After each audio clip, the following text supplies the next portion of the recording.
Mayhaps. Maybe. I mean, we are live currently as we speak. Let me pull up my stuff. Let me put. Should I put Perch ads on and this? Absolutely. But yes, hopefully I don't get kicked out of the SBA for this. I got permission, I hope. I think. But if anyone asks, why would you get kicked out? because the message seems like that I got permission from seems like, oh my god, the train. The train. Yeah. We love to hear it. But yes, they're going to be sending me their codes to get in their room. But here, look, I'll show you. Now, this isn't an official stream, but I think I got permission to do it. So let's hope so. But I will be sending this. I guess I'll send it out in a minute here.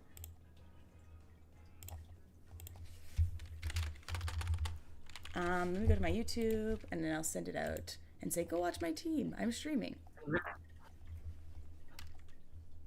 Because this is very fun. This is very cool. Last time I did stream one of their scrims earlier, and they did relatively well. They did. They played against my former SBA teams. I have 3 of them. I have quite the horde. Chai, I have a request. Yes.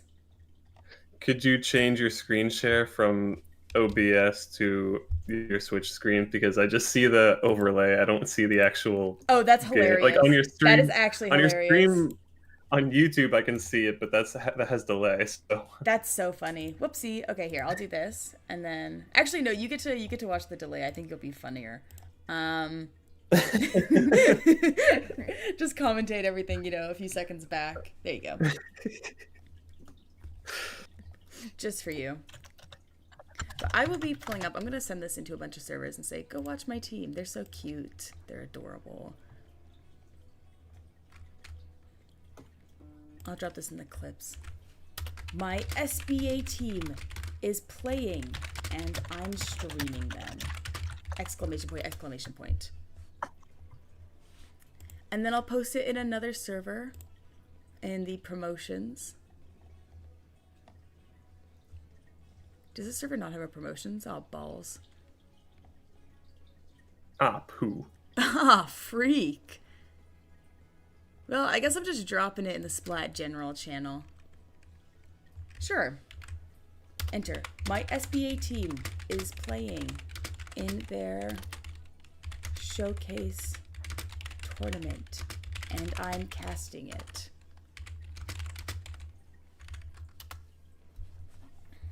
My team is adorable. What are you talking about? All my teams are. I love all my teams equally. Like a mother, don't You like it? No, don't call me that. Don't I have trauma with that word. I was gonna say like a teacher. But they always lie. They have favorite students. They have favorite What? students. No, and I you have a don't. favorite you also have a favorite student. What? GX. Moving on. Everybody knows that I traded an entire team away season 1 for GX. I was talking about it earlier in the last stream, actually. How poorly season 1 was ran. But, like, everybody talks about how poorly season 1 was ran, so it's not like it's a new... After I reef. Is it a dumb idea for Filma to bubble after I reef? Maybe. Depends on the situation. What was I gonna say? Yeah, it's like no secret that season 1 was poorly ran. But also, like, how it was done was that we had 16 teams in season 1. Now, that doesn't really sound like a lot, but considering every other season has been capped at about like 8 or 9 teams, that is a lot. 16 was a crazy amount. And so there's a lot of overlap within the teams. And the way that they do it now is basically when you make the teams, it's first come, first serve. So if you make your team first, that's your team. It gets locked in. And then other people can't pick those teammates. But what happened season 1 was that it wasn't first come, first serve. It was like a draft system where everybody made teams. And like I said, there were 16 teams.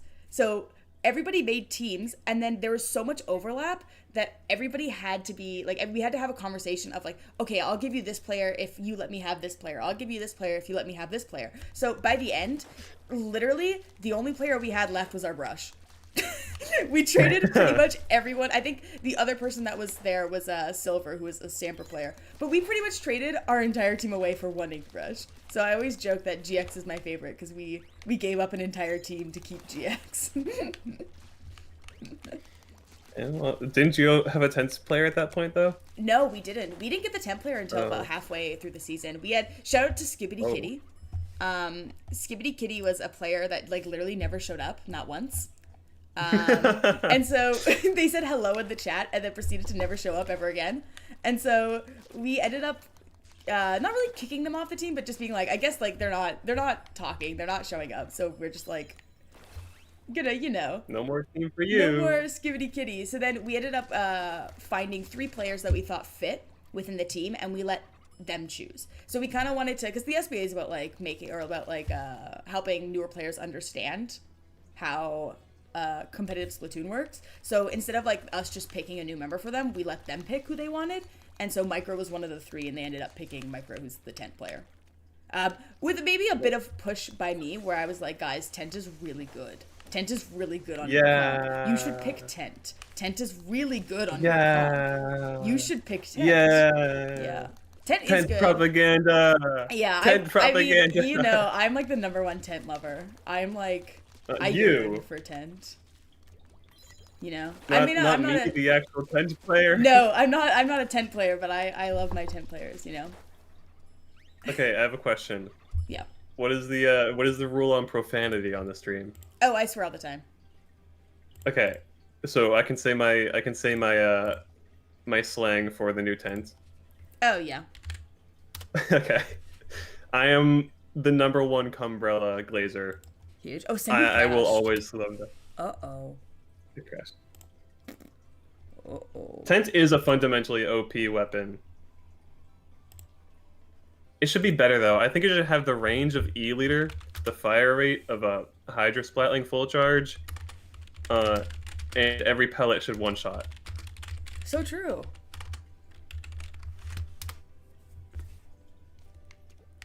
So, well, I guess we're gonna be talking for a bit longer because the Sendu servers crashed. So what a great start. Come on, Sendu, get your shit together. Right? Especially during the biggest event of Season 5, i.e. the tournament. But, no, they ended up picking their 10th player, which was really... a CCA circuit qualifier is also going on right now. Is that also hosted on Sendu? Yes. I don't know. Yeah. So I think everybody kind of got hit. Wait, are you not doing that? I thought you were in CCA. BSU doesn't... After the events of the summer, BSU doesn't have a full team anymore. Oh, dang. Unfortunate. Yeah. After the group kind of collapsed, it's it's a bit rough now. Yeah, we don't have a full team, but yeah, Friendly Fire, which is Alex Hudgy's team, my bestest buddy, my roommate, him and our... Okay, well, I'm gonna admit something live on stream that might get me perma-banned from CCA. We'll see. So last season, during the spring season, season 6 of CCA, we had our 4 primary players were me, Yeet, Hudsies, and why is my audio so bad? Is my mic good? Can you hear me well? Yeah, I can hear you. Okay, and Null Metal. Null Metal wasn't a student at BSU. He is an alumni that works for the alumni paper. So he does have a BSU email, but he's not a student because he works there as a contract employee. And as an alumni. And now last semester, Yeet graduated, so he's no longer a student. And since we participated in Rush Weekend, now they have it on record that both of them are alumni and not students. So 2 of our main players are no longer allowed to play. So that leaves me and Hudsies, and then Pyro and Jinx. Well, you already know what happened with Jinx. And Pyro is just way too busy to be able to reliably play. So We have 2 players. Huge. You gotta put out like posters or some shit. Be like, yo, lock it. Yeah, literally BSU Gristico, my college did not have Splatoon at all until I came around. And I was able to just barely find 4 people my first semester. Nobody here plays Splatoon. Yeah, I keep trying to find people. I had a team in my university. We had like 900 students, and we had a little team. But I mean, we were combined with another university, so we probably actually could have done. I think we probably could have done CCA. But we just didn't stick around that often, and then we just never got into it. But yeah, it was like us 2 from like one school, because our school only had 900 students, so it was quite small. And then we had 2 students from like another university playing with us. But actually, we probably could have. Now that I think about it, we probably could have. Too bad we didn't even know CCA. I really want to participate in CCA. Yeah, I really want to participate in it, and I've been trying, but like, I can't do that with only 2 players now, can you? Yeah. No, not really. I mean, unless you guys just like skill diff, you know. I don't even think they let us in.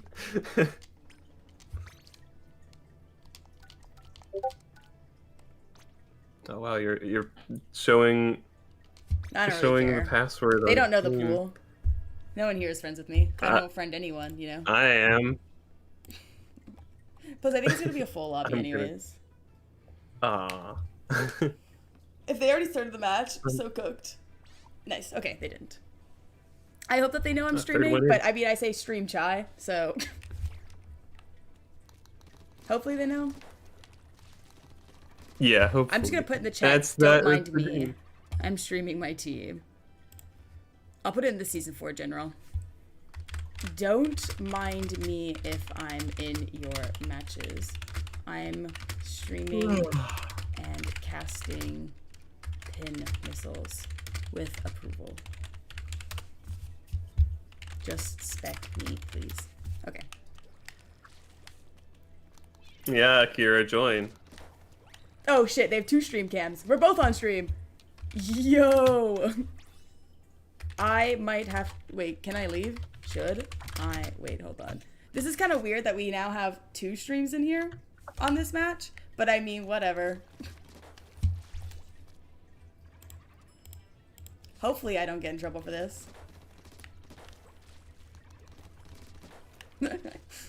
I had approval. I swear. Chai approved my chat message. I don't know how to do that. It doesn't give me the like option to like look at it. Oh. Okay, good. They know. Huge. I hope I don't get in trouble for this. No, we're good. Stream cam and stream chai. Massive. Yeah, so actually I'll pull up a bit of an image here. You can't see it on yours, obviously. If you want to see it, you'll have to look at the stream. But kind of what my team is running. They've got some interesting weapons in here. Nova unfortunately couldn't make it today, so I think that these guys are going to run coolerless. What do you think about running coolerless? I don't know if you do or not. Well, I mean, we don't exactly run coolerless, but I'm not super opposed to it because my team's cooler weapon is Dynamo Roller. Yeah, and, you might as well be running coolerless. Dynamo. Am I right? As someone who plays with a Dynamo. That's our designated cooler weapon because, yeah. So I'm not opposed to it, and I don't think that especially like, I don't think this team should really worry about that. I don't think that's something they should really worry about too much. So it should be fine. Especially like a comp, like these guys don't have a backline unless Nova's in here, which they aren't right now. So one thing that I find interesting about running coolerless with no backline, similar to Killer Blues, I mean, when we do run coolerless with no backline, we're running with Dynamo, but like I said, Dynamo really isn't much of a cooler weapon. When we do that, we tend to just play very aggressive, right? We just go in as fast as we can because our kind of thought is the other team has to wait for cooler, right? They have to wait to get their pushes in. We don't. We can just go whenever. So when we see an opportunity, we just go for it. So I think that's one thing that maybe these guys could have. Just W key. Over. Yeah. We're all QR, W key, run in, kill everyone, you know? I see no issue. Okay. I have a very important question for doing commentary. Yeah. Which team is which? Okay, yes, good question. My team, Pin Missiles, is in green. And then I actually don't Okay. know the other team's name. I have not been keeping track. I'm a great Let's just call them commentator. other team. Yeah. I'll have to look, but yeah. So it's I'm gonna look at close POV. Yeah, Pin Missiles is my team. The other one, I don't remember. I have not been keeping up with the other teams this season. I So mean, far. I gotta give this Dapple Dualies props. They have pretty good awareness, knowing exactly where their enemies are. Like that's pretty good. And like that trade right there is also pretty good for them. Like I can Yeah. see, three going down on the other team. That is huge. If they can cap the zone, they can get a good push going here. That was a pretty good start for them. Yeah, I really like the quote unquote skirmishing that Cloak was doing around there, taking attention to that stack so that their team could get in, and then stalling that out until help was ready. But I do think that we have. Oh, holy specials! Oh, good lord! Yeah, three going down, like, Oh my! in the blink of an eye, blink and you miss it. We're jumping out. They're We're trying jumping to out. figure out how to jump back. I mean, good awareness for them to jump out, but blink and you miss it. Three players down, slidering, not exactly going to cap the zone, and they go down. That is unfortunate. But a Splashstone is able to get the trade. And they're able to find another. Like, all things considered, like they're scrapping, both teams are scrapping, and they missed the super jump. Oh, that's so sad. They're able to clean it up though, and it's just with one player remaining. That's going to be a pretty easy cleanup for Pin Missiles, the bug type Pokemon move everybody loves. But yeah, Chai, what are you expecting to see in this match? I'm expecting to see. I'm hoping to see them do kind of what I've been telling them to do this entire time.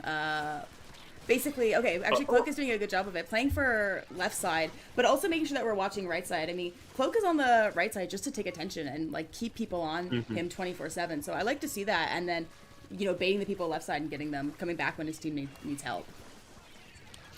Yeah, I mean, as a 10th player, I really like holding that left side. It's really funny when people just drop down on me and like they can't kill me. But like Dapple Dualies on the flank, ooh, if only that hammer wasn't there. But again, 3 players down, but with the count going down all the way down to 13 before being able to be neutralized and flipped, that's a really good push for Pin Missiles.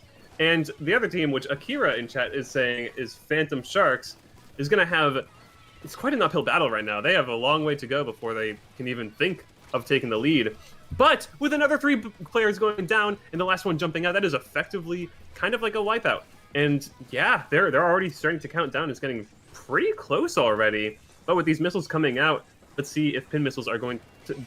I get it! It's missiles. Pin Missiles. Oh my god. It makes sense now. Dude, it's like the ending of Battle Block Theater. Oh, but they go 3 down again. This is rough. This is... I don't know. That jump out, like, gotta stay safe, but at the same time, you kind of need to do something right here, or else they're gonna take the lead. Yeah, you gotta make a big play. I mean, these guys kind of have the issue of feeding when they're down, getting nervous, getting scared. So I'm interested to see how they decide to play this and using all their specials here to try and get the zone. But they're 2 down and they go 3 down with that carbon just sharking there. It would have been at least worth it to just cap the zone just to give them a little bit more penalty, but no, it looks like they're gonna get the KO, and unfortunately Pin Missiles was not able to cap that zone. Unfortunate. So it is currently 0-1 Pin Missiles and Phantom Sharks. I don't know if I trust Akira. Akira is not really the most reliable. No, definitely not. Let me go into their chat and just give them some quick advice right now. But what I'm kind of seeing is I would say, quote unquote, the Killer Blue special, as we would say on my team, where we get a super good lead, but for some reason our retake, we can't seem to like calm down enough to, you know, get in as a team and make a play. Instead, it's seeming like they're just kind of soloing and trying to, you know, make something happen for themselves instead of the team play. But I hope to see maybe in the next games them figure that out or make the adjustment that's needed. Yeah. From what I saw, those games, that game, not those games, but what I saw that game was Pin Missile, like, their mechanics are able to do them pretty good when they're taking a push, when they're formulating a push. And they're able to get a lot of value out of that. But on retake, it's kind of like that mental game. They need to find out, like, they need to get in that right mindset to get back in, and not really having that kind of forces them to be on the back end, and like being able to adjust to that is going to be absolutely necessary for them to, especially in other modes other than Splat Zones. This is an all modes tournament, right? Yes, this is in all modes. Okay. Except for Turf War. Oh yeah. But I'm trying to convince them to add Turf War for my own amusement. But yeah, like they have to adapt, figure out like where are we going wrong? How can we bring this back? That's going to be huge for them because they can definitely get a good push. We saw that going. Decav and Dapples are carrying aggression, getting those picks like pretty consistently, and honestly, their special usages isn't even that bad, even on retake. So they have some pretty solid fundamentals. They just need to pick things back up. You hear me? You feel me? Exactly. This isn't unwinnable. I mean, this Pin Missiles is the last seed team in the tournament, and they're playing as the first seed. So this is like more close than I would have predicted it to be. So I'm happy to see that, like, at least we're getting some competition, we're getting some pushback, and I think that if they are able to figure out their retake and how to play a bit more patient, maybe a bit more calm, then they could even take the next 2 games. If there's one thing that I know best, it's playing patient, playing slow. With the Hydra Dynamo tent. Yeah. Yeah, that's my specialty. Thing. That's my cup of tea. Maybe they need me as their coach, you know? I was about to say, maybe the ink brush dive comp coach is maybe. Yeah, I got the wrong person coaching them. Yeah, exactly. Well, hey, their aggression when they are in advantage. Yeah, that is true. That is true. But maybe it's a bit of a Cobra Kai situation. We need the Danny LaRusso and Johnny Lawrence to teach them 2 different sides of the same sport, you know? Exactly. They did do the Killer Blue special of almost knocking out and then getting immediately knocked out. Yeah, they just need to do the turn left special and getting a reverse knockout on our side. Like that's what they need right now. Okay, which one is Pin Missile? What color are they now? Pin Missiles is purple, and Phantom Sharks purple, okay. Yellow. Oh, these are the turn left colors. Like to see it. Oh, quick 2 down. Getting early double. Ooh, that's nice. And they almost got 3 down. That's really nice. Dapples, like, honestly, could have pushed up a little. Yeah, you're right. Here they go. Getting another kill. Possibly another. Ooh, unfortunate, but that's still good. Oh, wait, but they didn't get checkpoint. Oh, holy that's unfortunate. Unfortunately, what was it? Phantom Sharks was able to get them right before the checkpoint. That's rough. Though, how do we do on this retake? And Cloak is coming out for an aggressive flank. They do have a special ready, like that special and one going down, like, ooh, slider. Oh, yeah, neither team has been able to get through the checkpoint. I thought they broke through, but no. But they do go 2 down, and with this splash, I mean, it's gonna be really rough. Oh wait, that's humpback humps. They make the geometry on this map so unpredictable. Yeah. Yeah. You never know what's gonna kill, and then a random bomb just rolls down the hump, kills you when you least expect it. But yeah, like, I mean, oof, 1 player alive, have their special out, and they're going down to this Rainmaker. Yeah, if they don't figure out how to retake right now, things are gonna be pretty dire for them. Killing the Rainmaker is gonna be huge. If they're able to get pop drop it off, this is going to be putting them in a position to make a counter push. And let's see if this Dapple Dualies has the right idea. Going behind might not be terrible, but that is leaving them with 3 players just able. Ooh, but getting that double right there is huge. Getting that quad. Oh wait, not quad, not quite. My bad. Yeah, we forgot about the one guy up who's behind us. Yeah. Unfortunately, I don't think on this specific map I've taught them about grabbing the Rainmaker and dropping off the side of the map, which I will message right now. I know. I talk about it a lot about stalling the Rainmaker, but I don't think I've mentioned this specifically. I haven't seen this. They haven't scrimmed a lot, so they haven't seen this specific situation. Unfortunately. I mean, I try my best to avoid Rainmaker humpback, I'm not gonna lie. I'd rather play Rainmaker on Ship Shape, if I'm being completely honest. You guys can flame me in chat all you want, humpback is an overrated map.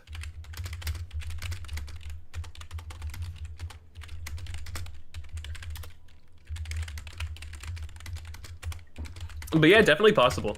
I can definitely see Pin Missiles bringing things back. Wait, is it a best of 5 or something? What is it?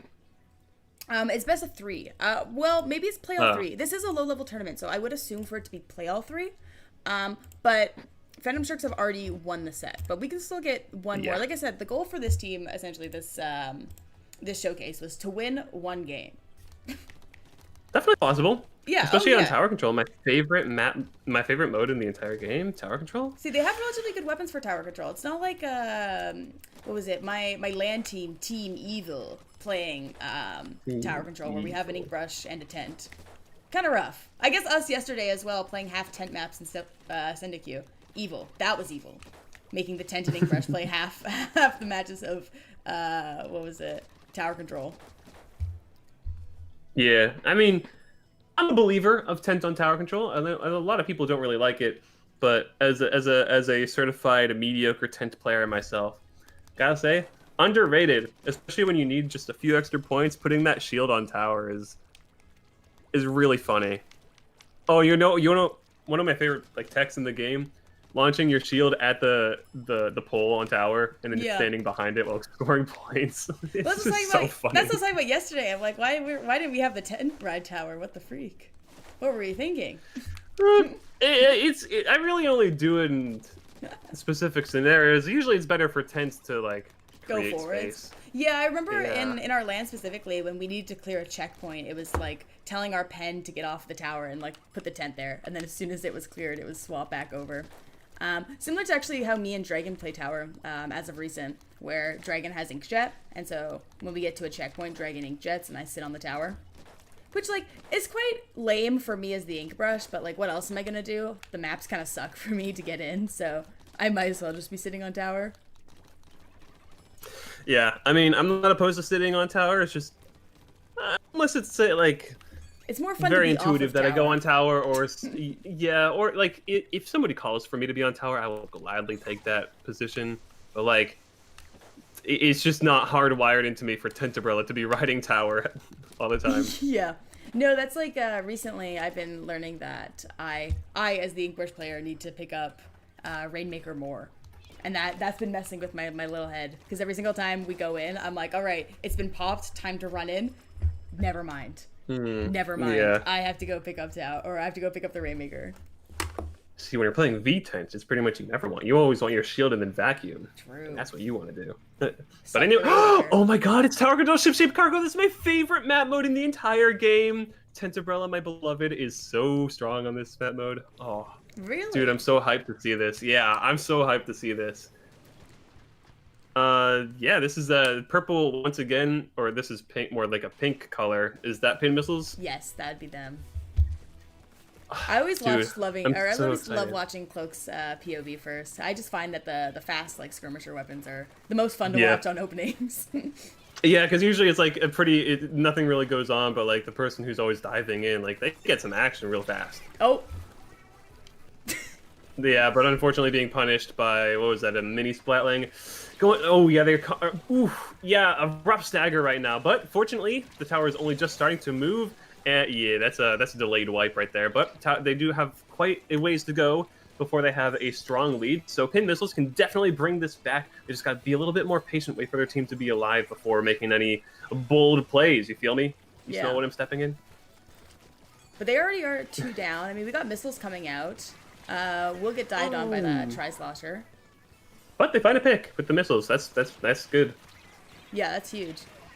But we on the check. Yeah, it's really rough. Come on. Okay, getting that pick is nice, but going down, that trade is honestly not really in Pin Missile's favor. They really gotta, bro, I keep stuttering. I can't finish an entire sentence. You know what? You just take the lead. I'm gonna take a sip of water. They gotta calm down and figure out, how to retake, how to play as a team. I think that we're seeing a lot of like random special usage and trying to go in solo. But right here, I mean, we are doing some good teamwork, helping Cloak out, especially with Dillo and Max pushing forwards. We got a splashdown ready maybe to help out some teammates, go forward, maybe use it on the tower. We'll see. Yeah, I mean, they do. I was gonna say they do have players alive, and this splashdown could get a pick or two. That is one pick that is kind of evening the playing fields. But like running into the Stamper is a bold choice. If they got that pick, it would have been huge. But unfortunately, they did not get the pick, and it just ends up in them being an even bigger stagger. Yeah, players going down left and right. If they just like hold off for a few more seconds before running into a fight, this honestly could be pretty good for them. But unfortunately, that trade is once again not in Pin Missile's favor. This is it's looking a bit rough, but it's not over until it's over. You got to keep that in mind. There's always a chance for you to bring things back if you just make the right plays. Oh, exactly. And we are seeing like they are getting a few picks. So like the other team is struggling to find those few extra points that they need to actually knock out this game.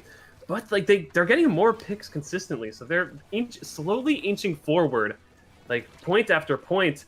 And if they're able to find one more pick, that could be the end of the game. And yeah, that's it. That's the end of the game. That's tower control ship shape cargo for you. Yeah, it's Get over pretty to much, that right side. And it's yeah. like, As GG. soon as you pass that right side, as soon as you get that right side check, it's kind of hard to come back from that. Mm-hmm. Unfortunately, yeah, one of the things I talk about this team specifically a lot of the time is the disconnect between their two front lines and their two, I wouldn't say necessarily back lines, but mid lines per se, is that them two like to stay back quite a bit, whereas our people in the front really like to push forward. It's actually, like I said, they do remind me of an early Killer Blues in that me and Nox a lot of the time used to run in without any regard, and we would leave our stringer or a dynamo as well as our sword just like way behind us. And it's kind of the situation where the people in the front need to play slower, but the people in the back also need to play faster so that we're moving as a group rather than two separate teams. You just need to find that like that balance. At some point after playing with each other for a while, you find that synergy, that connection. Like things just flow a lot better. It's a lot more intuitive how you have to play together, and that's just something that comes with experience playing with people for a while. Turn Left was kind of like that at the beginning. Kind of played split up front lines. Like me and Ryan would play really far ahead, and then Dynamo and Hydra would be left in the back, and we weren't really playing together. But after a few months, that's when things started to pick up. And nowadays, like we pretty much have a pretty solid understanding of what each other wants to do. So like a lot better. And I can see like if Pin Missiles keeps playing together, they could certainly find that synergy and just match each other's pace, match each other's energy a lot more. And it's just what that would significantly help them with is with their staggers. Like obviously it would help them with their pushes when they already have the advantage, but it's most important in my opinion on staggers. It would stop them from staggering, and like yeah, that would just be huge for not letting the other team get such a strong lead. Yeah, like I said, like these guys are fighting an uphill battle. So seeing them like actually do like come this close, I mean, they got knocked out the first or the last two, but even like that first game, with the knockout on, it wasn't Ramen. Oh, these were me playing. Oh my gosh, it's us.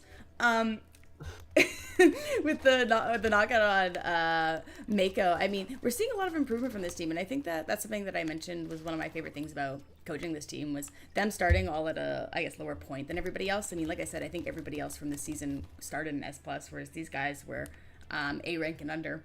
And so seeing the improvement is just like... I mean, even the playing field, and that's kind of nice. Yeah, that's exactly. Nice. I mean, the games, yes, were knockouts, but I mean, they weren't completely one-sided at times, and so I think that it's really good to see. And I've had in the CCA, I had a 32-second Rainmaker match one time. At least they're not getting that done to them. That's something, you know. Oh, I've had my fair share of those. I remember my first tournament I played was Low Inc. back in, I think, 2023. And it was against the team. I don't remember. I don't know if anyone here is old enough or has been in Comp Splatoon old enough to remember Ink Black, the team. But they got third in that tournament, and they demolished us. Like, we were brand new, first ever tournament game. We hadn't scrimmed a team before. Like, we just went in to play and got absolutely demolished. Who's bugging? And what was funny is that they were on like my quote unquote team hit list for a very long time of teams I wanted to beat, which I think a few of their members are on Big Fat Sea Cows now. So when my team took a game off of them, I think that was like the happiest I've ever been, because I was like, okay, guys, I'm back. What were we saying? Oh, that, what was it? Ink Black were like on my hit list for a very long time of teams I wanted to beat. I feel so alone. Oh wait, hold on. Can you not hear me? Hello? Uh-oh, technical difficulties. Hello? Hi? Could you hear me? Uh-oh. Hello? Uh-oh. I can't hear Rainy now either. I think it's your connection, Lamau.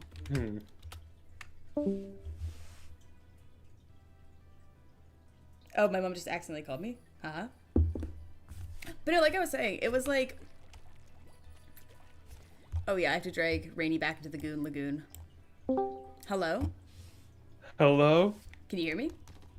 Yeah. Okay, perfect. I was saying, my team had played against Ink Black in their first ever, or my first ever tournament, and so a lot of those members became a part of Big Fat Sea Cows. And so when we beat them, Yeah, Killer I was gonna Blues, ask. They became BFSC, right? yeah. So when Yeah. Killer Blues recently beat them, I have never been happier in my entire life. I was like, guys, I've beat the team who beat me in my first ever tournament run. That's insane. And it was actually like, it was just like a very, very happy, heartfelt moment where I was like, oh my goodness, we've done it again. But yeah, that hit list is very funny. A lot of the teams have disbanded. I'm getting close to completing it, actually. So Really? yeah, so the teams that were on it, one of them, I mean, I can't beat because they disbanded. That's 88 Star. I don't know if you remember them. No. They won the first FTIU I ever played in, so they were on the list. Never got to see them. Six Pack Yokes were on it. Who else was on it? Six Pack Yokes. Shoot, who were they? They were not... Oh, shoot, I don't remember what they are called. It wasn't Ink 95. It was the one that was similar. Not Feel Good Ink. It was the one that Hint Eye is on. I don't remember now. But yeah, they were on it. Ink Floyd? Ink Floyd, yep, it was Ink Floyd, yep. Yeah. Ink Floyd was on it. Whip Rays were on it. Los Inklings. The Whip Like, Rays. yeah, a lot of teams who've been around for a long time were on it. And I think the only team that I haven't knocked off of it was obviously 88 Star, because they're disbanded. And then I think Whip Rays. I've scrimmed Whip Rays quite a bit, but we've never seen them in tournament. So they never got put on the. Yeah, I don't think I've ever encountered list. Whip Rays in tournament. Yeah, it's like I can encounter like a lot of teams at the same time. Like, who is it? Bao. I swear to God, I play that player in every single tournament, and it's like it's not even like we're seeing each other in like bracket. It's always groups. We're in the exact same group every single time I play All for One. Me and that guy are in the same group, and I'm like, I can't avoid this player. I've only beaten them once. I'm like, I cannot avoid this guy. For me, I guess I never really had any teams in mind where I need to get my revenge and beat them finally, like that growth. I guess kind of there was in one of my first tournaments with High Tide Rush, we got beat by Calamity Forge Neo, I think it was. But like their roster changes all the time. It's not even the same team anymore. So like I could easily beat them now. Not easily, but like I could definitely beat them now, I think. But like it's not the same. I don't know if anybody on that team is the same as when we got beat by them. So yeah, what does that matter? Yeah, exactly. No, that's like yeah, that's like a lot of it's like I could technically beat 88 Star if I beat like one player from that team, but I'm like it's not the same. Oh, by the way, can I have the screen share? Oh yes. Oh yeah, I forgot you got disconnected. Of course. And then in season 15, which is Turn Left's first Ludi season, we throughout like the entire regular season, we didn't drop a single game the entire time until we faced the team, the Goobers, and they had us play a very close match. Like the entire set was so close the entire time, and they finally had us drop a game on game 2. So like they were our rivals for a while, but like we ended up beating them anyway. But like they're not even a team anymore. Yeah. It's really unfortunate because like those guys were so cool. I love those guys. Yeah, I loved having rivals, especially like in my Div 11 days. Shout out to Div 11, I miss you. Simpler times. I always missed having like rival teams. It was like one thing that we used to do was it's so bad for your progression and like getting better as a player, but we scrimmed the same team every single week. Are you kidding? They didn't let me in the room. Bruh. Oh my goodness. Players know that I'm doing this. This is okay. Hold on. Tell them to let me in, please. Well, I mean, I guess it'd be like that. Yeah. We don't really have any rival. Like Turn Left doesn't really have any real rivals right now. I don't think. Like, I don't know.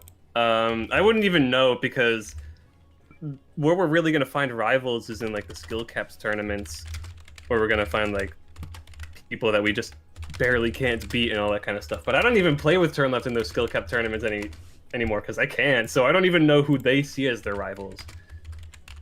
So like, well, I could just have a completely different opinion than what the rest of my team thinks. But I think it is kind of nice having a rival. It makes it more interesting, more fun, gives that dynamic to your like your time in the community, your time competing. I think it's really nice. Yeah, exactly. I know that I know that for like Killer Blues, I mean, I wouldn't say that Krill Streak is necessarily our rivals. We're very good friends with them, so seeing them everywhere is like really funny. I remember they were in our Ludi group, and they were like our biggest ops, mainly because we already knew what they ran. Like we were very much what is it?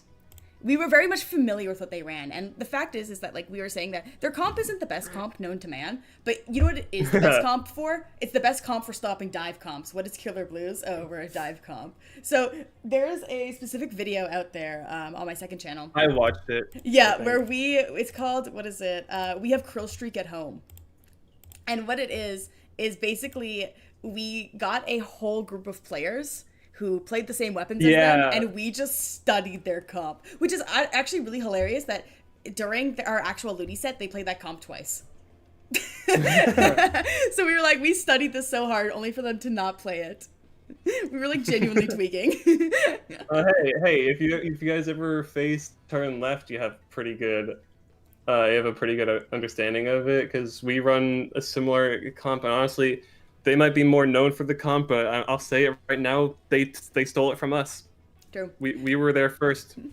We've got scammed. But no, what makes their comp like so bad for ours is the double roller. Me and Nox are like notoriously really bad into rollers, like dualies and ink brush. And so having both, like, they run a carbon and a dynamo, nasty. Like typically that's pretty easy to stop if you have like a lot of shooters or like long range weapons. But with two things that like are horrible against rollers, okay, now there's two of them. Okay, we want to go in. Oh, there's also a Hydra on us. Don't worry, guys. Like it was so mean. So it's rough. Yeah, that was, I think, like our biggest struggle was those rollers, which is really funny because Milk only played the roller maybe twice. I was like, no, which is really funny because like that is like our magnum opus, is that stupid roller. So seeing Wiper, I mean, we were pretty happy to see Wiper in those sets, being like, yes, I can fight this. Finally, something I can fight. But oh god, yeah, no, that was definitely the set of all time. Was the I guess the Krill Streak set. Our other ones, I mean, we knew Star Guardians going in was going to be a rough set because they had already beaten us. And then everybody else we were pretty confident against. But yeah, the the Krill Streak one was pretty good. It was pretty hype as well, considering whoever won that set was making playoffs. So. Oh my God! I have quite a story, for about like season 16 Division 7. Turn Left pretty confidently, pretty strongly made it to playoffs without too much of a challenge. But we had huge issues scheduling our week 1 bracket set. And so like the day that my team said that they were available ended up being on Easter. But then complications arose where me and Ryan actually were like kidnapped by his family. So we weren't able to play and we weren't able to reschedule. So we had to forfeit on week 1, which sucks because the team that we were supposed to face week 1, I think, was Sonata, and I think they ended up winning Division 7. Yeah, they ended up winning the entire division. Which frustrates me because we've beat them before. Wait, who did you guys lose out to in playoffs then? Huh? Who'd you guys lose out to? You guys made playoffs. Who'd you lose out to in playoffs? We made playoffs. Our week 1 opponent was supposed to be Sonata, but we had to forfeit week 1. Oh, really? I thought you guys just lost. Dang, that is no, so we didn't lose. We had to forfeit due to scheduling. We could have won the division, but we had to forfeit, and it's so sad because like the previous season 15, Turn Left made playoffs very like strongly, but then we lost week 1 against Pastel Cartel, which really frustrated me because I know we can definitely beat them But I don't want to get into like the reasons why I think we lost, but there are a few reasons I'm just like we needed to make up for that. Getting to playoffs again was just like finally we have a second chance, but then we had to forfeit. I'm just like, fuck, is this turn left's fate, making it to playoffs every single time and then having to lose week 1? Week 1, yeah. I remember we ended up losing out week 2, and it was just like, it was so unfortunate because the comp that we played against was just like, it was so bad for us. Like, it was just cooked. And Killer Blues does this thing where we don't typically tilt. Killer Blues doesn't get mad. We just get very sad. It's very funny to watch back, where we lose like one single game and we go, it's over, guys. It's over. It's like a best of 9. And we're like, guys, it's over. Like, we're not going to win. And we just get all really sad and play really like horrible. It's very funny to watch post, because it's not like we're like screaming, being like, oh, I suck. We're just like, it's over, guys. This is so sad. It's so funny. It's hopeless. Yeah, it's so funny. Why even try? Yeah, literally. We lost one game. We lost one game in the best of 9. But yeah, no, it's usually like we lose 2 in a row, and it's just like, we just are like demotivated, and we ended up not doing so well, and we just couldn't make the adjustments that were needed. I mean, the team that we played against was running something that was like absolutely like just destroyed our comp. Here? Pardon? Huh. Pavlova's here. I know Pavlova. Oh, really?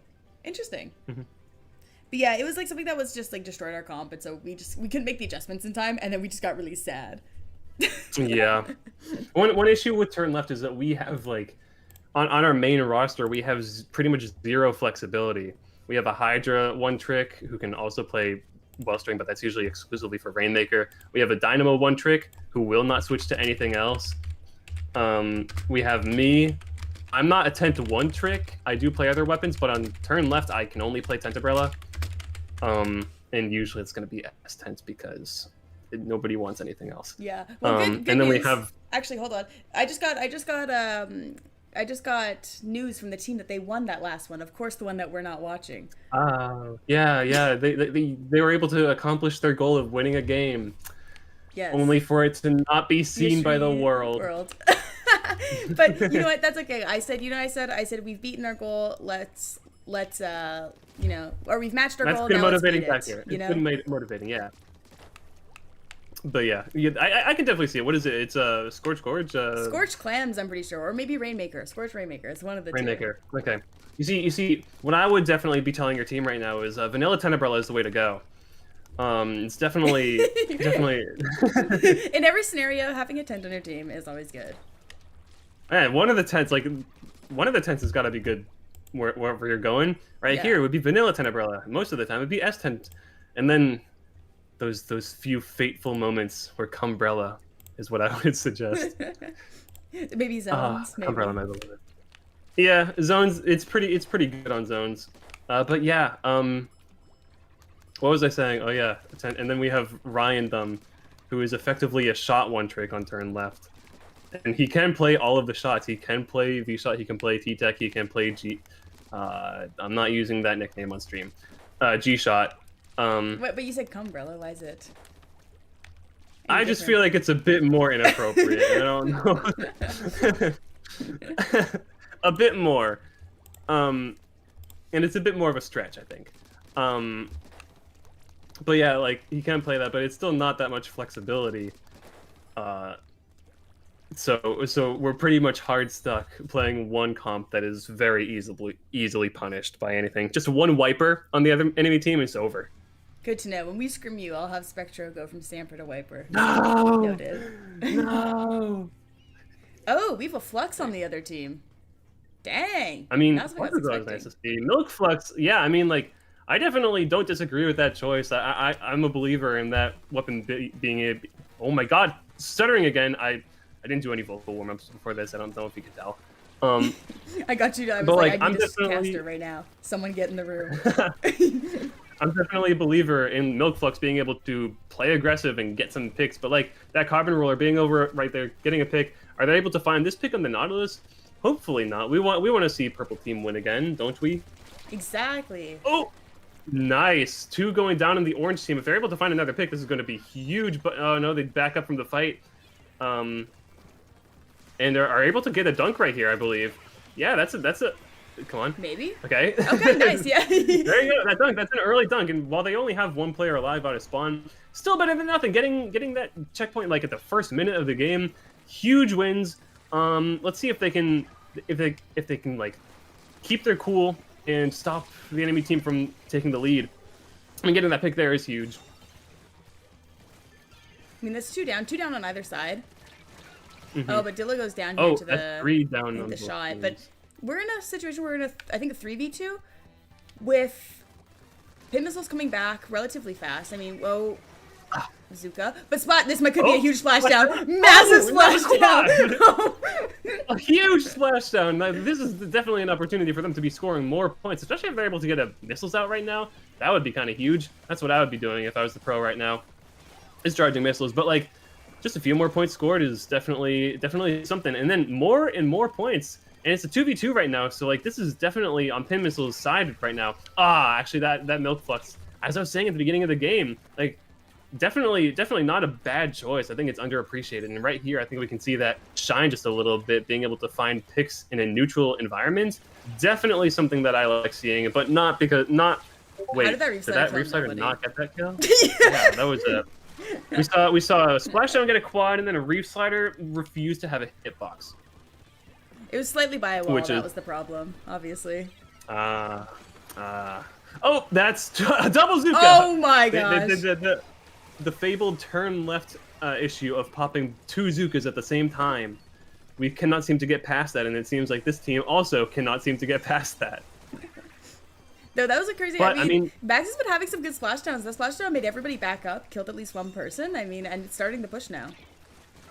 Yeah, and like regardless if they're able to find more points or not, bringing it over to this right side of the map is going to be huge. It's going to give them even more time to fall back, to regroup, and just find an opportunity to once again stop them from getting checkpoint. Because I think it is worth noting that the orange team has yet to find a checkpoint break, and it's been like 3 minutes into the game. They're gonna have to find that soon if they want a chance of like taking the lead. Because while Pin Missile's lead is not the most strong, it's definitely something that can be difficult to break through checkpoint with, Mm-hmm. And I want to see if they implement my strategy, or I guess every basic Rainmaker strategy, where I've been telling them, guys, when we get a good lead, we need to do what my team calls FNAFing it, dropping it into the pit. I want to see if we get a good enough lead, if they're gonna do that strategy. Remember that is something that exists in this mode. Yeah, it's definitely something we see a whole lot of higher up the skill ladder. It would be interesting to see what was it, like the draft tournament eligible. Oh yeah, the junior draft eligible team. Oh, and look at where they're going. They're going into left pit. Good pickup from Cloak there, actually, making team fights there. Seeing that Max needed help. I mean, didn't necessarily save Max, but was able to get the trade out with that. Mm-hmm. And that's definitely going to allow them to get into the right pit. Let's go! Oh, I'm so happy for them. This is, yeah, go to the Rainmaker's POV. We got to see this. I mean, this Rainmaker is going to time out, and let's hope that Max knows to get out of that pit before Philno will explode. Okay, well, they're out, and like this is looking pretty good. Oh, but the carbon's dropped. The carbon's dropped on them. But that's just kind of like that carbon goes down, and like that was kind of a misplay. And while this is gonna explode in just 9 seconds, there's only 30 seconds left in the match. That's like 1/3 of the time they have left, and then they gotta get pop, get past checkpoint, take the lead. It's just not looking so hot. Oh wait, but I forgot. It does reset, but let's see if they. Yeah. I mean, maybe not bring it in right now, but let's see if they're able to capitalize off this. I mean, the other team still has to start back from mid here. I definitely would have stalled the Rainmaker right there. I wouldn't have popped it, but that's just me. Definitely a huge, pretty simple win if they just get their specials to like. I want to see this. Oh, we're starting to stagger. I want to see Reef Slider. Yeah, I mean, if they just don't panic, they have an entire checkpoint that they need to break through. Exactly. Go in right side. Oh, don't feed. Oh no. Oh, this is looking rough. Hang on to the wall. Don't go in. Go grab. Oh my god. Oh my god. Go. Kill it. Nice. Okay. Let's go. There we go. That's proof that they did win. The world saw it this time. Oh my goodness. That was the most stressful end of a match I've ever seen. That was my heart's racing. Oh, here comes the train. Oh. We get a guest appearance from Rainy's train. Yeah, the train. Yeah, the turn left mascot comes to make an appearance.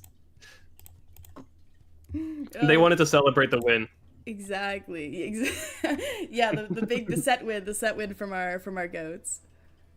Yeah, I mean that's huge. Winning an entire set is really nice. Unfortunately, we didn't. What was it? Was it Barnacle and Dimes? It's Barnacle and Dime zones, yes. Yeah, that's one of my favorite map modes to watch. Unfortunate. Can we get a replay on that? Yeah, exactly. Can we get a replay? Just can someone send the VOD and we watch it during the the intermission. Yeah, the intermission.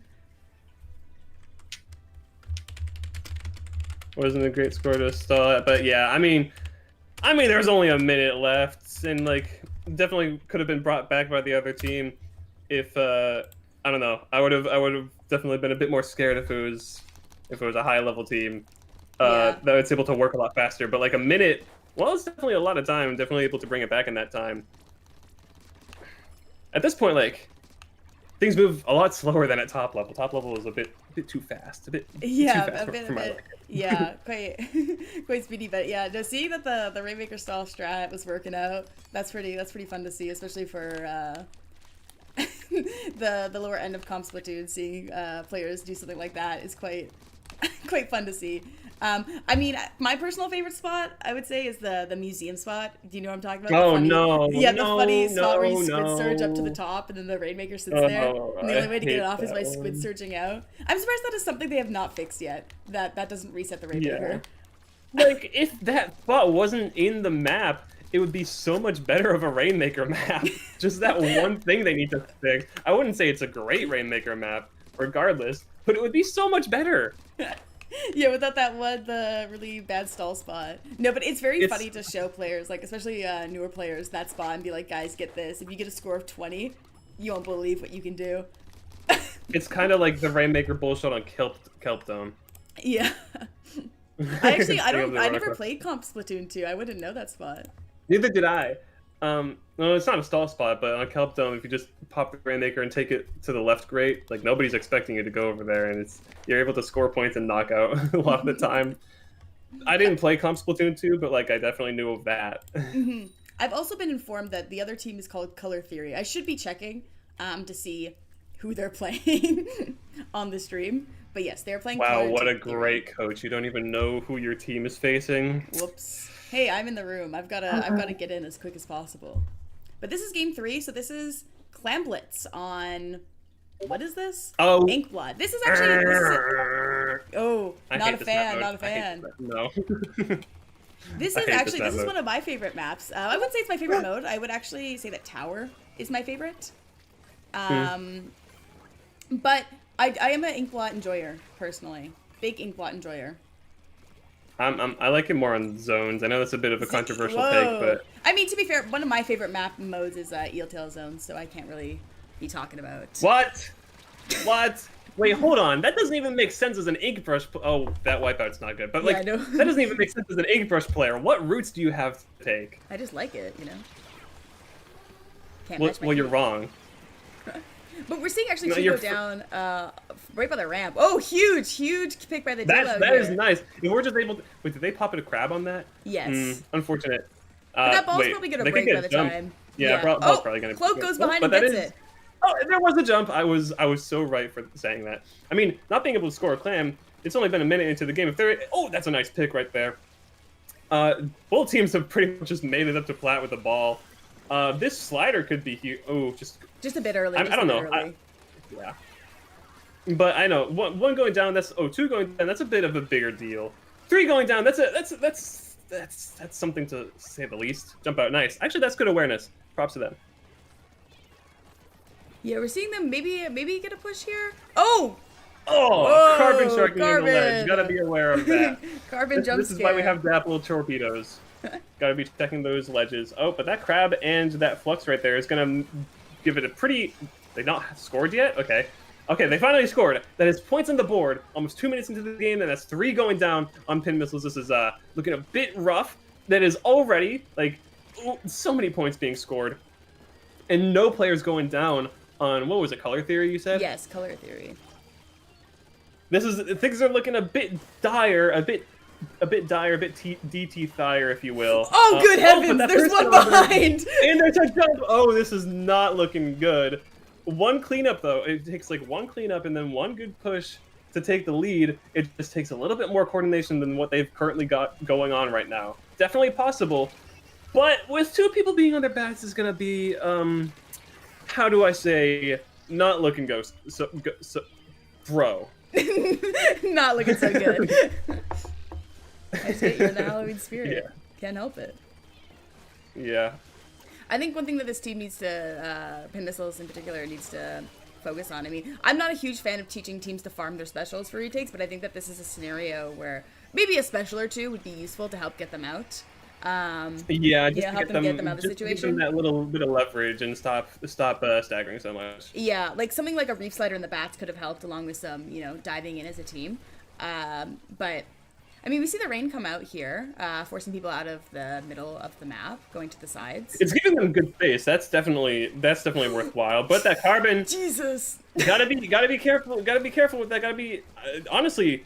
I think if they just throw their point sensors and torpedoes in more common sharking spots, that could be a hard punish on the carbon roller, which could be definitely what they need. But with this person having a ball, I was expecting them to run right to the basket with that, honestly. But it seems like they have a little bit more patience than I was expecting, which honestly, good for them.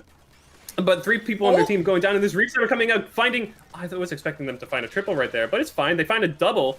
And that is enough to find a score. However, is it going to be enough to find more points on the board? Actually, Unfortunately not. I was going to say, possibly. But then I got proven wrong before my words even come out. Yeah, I would say that, but like, maybe the game's just psychic. It's not even just a curse. It read my mind and it was just like, no, fuck you. Oh. Doing a bit of feeding. You're But the constantly Dillo got three two, down, but like, so we're keeping them at a good pace. I mean, if we just get one good push in. Oh, what? How did that happen? yeah, I honestly don't really know what's going on. They got behind, scored more points, but like now they have the pity again. So I don't think that's they picked up nice. their last pity. I think that's something that I don't think I've actually. I'm gonna be completely honest. I don't think I've VOD reviewed a single clams game. I don't think that they like playing clams, so I don't think I've gotten any from them. I should get on that at some point. Yeah, maybe Perhaps. a bit more a bit more attention given to Clam Blitz. I think it should be of higher price. Oh, that slider is huge though. Getting in, finding this double. Yes, but Cloak is the only one up. Oh wait, Cloak gets a triple. Get some jumps in. Give them jumps. Not quite the in jump that spots pity? I would have. That was their pity. Never mind. Not quite the jump spots that I would have given, but they got 2 scores at least. Yeah, I think unfortunately the Carbon was one of their biggest issues on this map. I mean, Carbon is, back when I was a Carbon player, this was one of my favorite Carbon maps, just being able to sit under the ledges. So I think that maybe if we had thrown a bit more torps, maybe a bit more point sensors, we could have kept a better eye on it and been less, I guess, less jump scared by the Carbon. Yeah. And Carbon, I definitely think, especially for low-level players, is a hard skill check on awareness. Yes. Yeah, I always say that, like, below Div 7, at least, Div 7 and under, Carbon, Octobrush, Splat Roller, are all what we call noob stompers. You could just I don't like using that term, I just like saying skill check. Oh, we used to call them, I always called them as the noob stompers, because, like, even when I was playing Octobrush, one of the things that, back in Div 11, I was such a good Octobrush player, but as soon as I joined Killer Blues and moved up a few divs, my Octobrush was suddenly no longer very good. It's almost as if I needed skill to play that weapon at a higher level. I couldn't just walk right in. Who would have thought? Who would have thought? Who would have thought? Yeah. But the next... Tenebrae is the same, honestly. At low levels, if you're a good 10 player, it's just incredibly hard to punish. But at the same time, at low levels, it is also incredibly hard to carry a team with Tenebrae. It's not fast enough. It doesn't have the flexibility to solo carry a team on objective-based modes. But it is definitely good to have on a team because it hard punishes the enemy team. Yeah. Now, their next match is against the Seed 1 team. I was wrong before. The other team was the Seed 4 team. Against the Seed 1 team, Tidebreakers. However, interestingly enough, the team that Pinnacle lost to in the first round, these guys also lost to. So, considering that Pinnacle, I mean, they did really well that first match against, I think it was Fandom Sharks. So, we could see a relatively even game here. Yeah, honestly, like, Seed 1 lost to Seed 4, you said? Yeah, Seed 1 lost to Seed 4, 3-0. We could be seeing a huge upset right here. Yeah, we really could. Hype up your team, Chai. Go into their chat. Hype them up. I got this. I will message them right now and say, lock in. You guys got this. I believe. Lock in. How do we play chat? commands? Let's.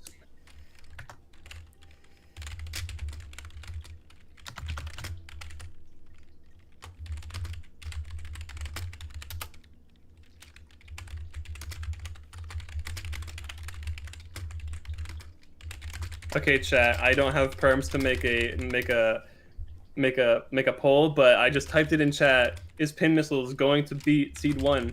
Yes or no? Let's see what chat thinks. Hopefully they say the correct answer. Because actually, Chai was telling me just before the stream started that if you guys vote for the incorrect one, you're actually going to get permabanned from Chai's YouTube channel. True, absolutely. That's how that works. Yeah. It's so like if you choose wrong, then I'm sorry. Them's the rules. I don't make the rules, and nor can I enforce them. But choose wisely. Oh, and by the way, you have to choose. If you don't vote, vote, banned. Yeah, we have your IP address. Exactly. We're gonna expose you. 30-second games when Pin Missile farms them. Exactly. That's what I'm saying. That's what I'm saying, Shark. my favorite troll in the chat, always #1, Shark. I have this I got this new phone. It's really cool. It doesn't have all the new features that like all the new iPhones have, but you know, I press the button, the like home button, and like my phone's filled with water, and it like when I press the button, these balls at the bottom go up, and like you hoop them into like these buckets. It's like what I could never ask for a better phone. I need a new phone. I've been talking about it for a while. Mine's quite old, and so it dies within like a few hours. So I gotta lock in. As in, I've got to ask my mom nicely for Christmas. Lock in. Pretty please. Be like, I only want one gift this year. It's the gift of being able to not have my phone die when I'm out.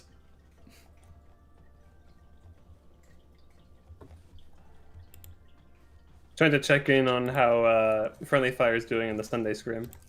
Oh, I don't know. Who's that?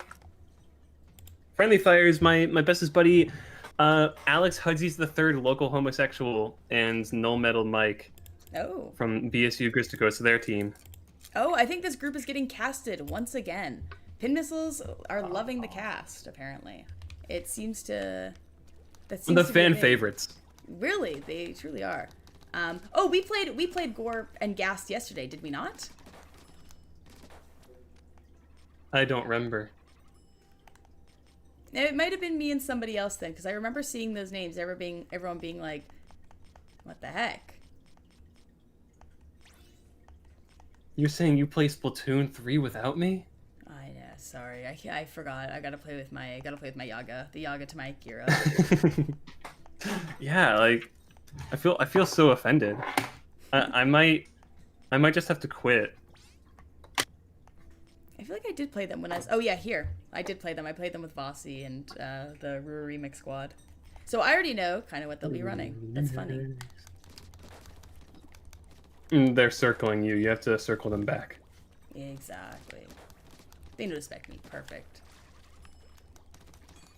Stream cam and chai. You no longer stream chai? I was about to... No, I keep on forgetting to do that, unfortunately. I mean, maybe somebody will complain of the help. No, okay. I was gonna say Fisk, the director of the entire academy, reposted my cast, so we are good to be here. Cool. That's always great to hear.